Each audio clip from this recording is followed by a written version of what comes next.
नेहमीप्रमाणे दुधावरची साय जी आपण काढून घेतो, तर ती साय मी एका डब्यामध्ये स्टोअर करून ठेवते.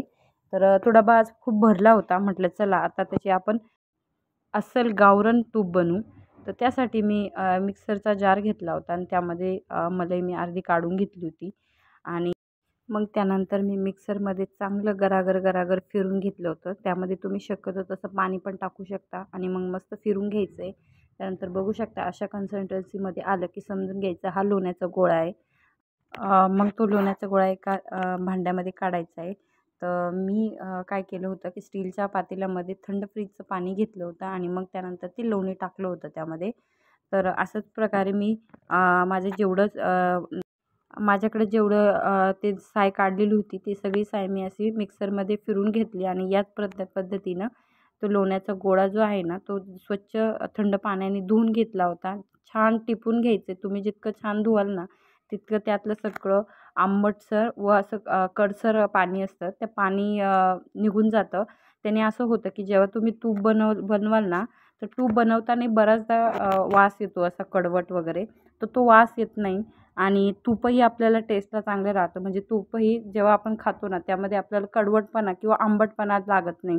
तर पुढे आपण लक्षात घ्यायचं आहे तूप बनवताना नेहमी ॲल्युमिनियमचंच पातेलं वापरायचं आहे. तर मी ॲल्युमिनियमचं पातेलं घेतलं आणि हे बघा हे जे पाणी आहे ना ते वेस्टेज आहे ते मी टाकून दिलं. त्यानंतर बघा गॅस लो फ्लेमवर चालू केला होता. पण जसं पातेलं गरम होईल ना तसं तो लोण्याचा गोळा मेल्ट व्हायला लागतोय आणि अशाच पद्धतीने तो मेल्ट होतो.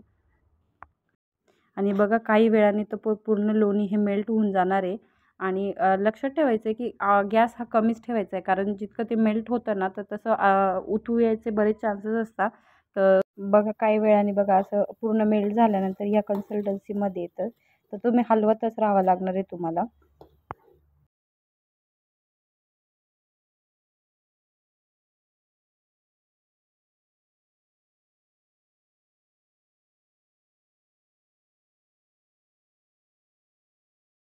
तर तूप बनवताना ना गॅस जवळच थांबावं लागणार आहे तुम्हाला. म्हणजे आपण बऱ्याचदा असं करतो गॅसवर एखादी वस्तू ठेवतो आणि आपल्या दुसऱ्या काही कामास लागत असतो. तर असं नाही करता येणार तुम्हाला. तिथल्या तिथंच तुम्ही गॅस जवळच थांबून आणि अशा प्रकारे चम्मच वगैरे त्याने हलवू शकतात. बरं काही वेळानंतर अशी कन्सिस्टन्सी होते म्हणजे वरती फेस दिसतो आणि खाली तूप बनवायला स्टार्ट होऊन जातं. आता माझी ही तूप बनवण्याची अशीच पद्धत आहे जसं मी व्हिडिओत दाखवलं आहे. आता तुम्हाला जर वाटलं नाही यामध्ये तुम्ही काही ॲड करू शकता तर मला कमेंटमध्ये नक्की कळवू शकता.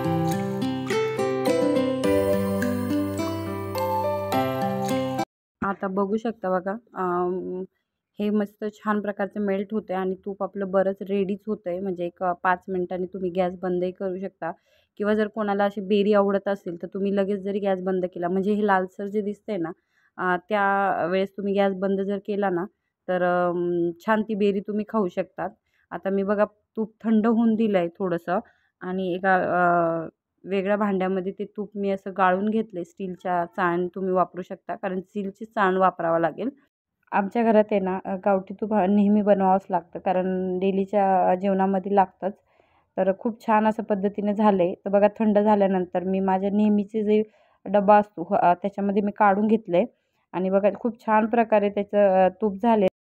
तुम्हाला व्हिडिओ जर आवडला असेल ना तर लाईक करा आणि माझ्या चॅनेलला सबस्क्राईब नक्की करा. Thank you for watching. भेटूया पुढच्या ब्लॉगला.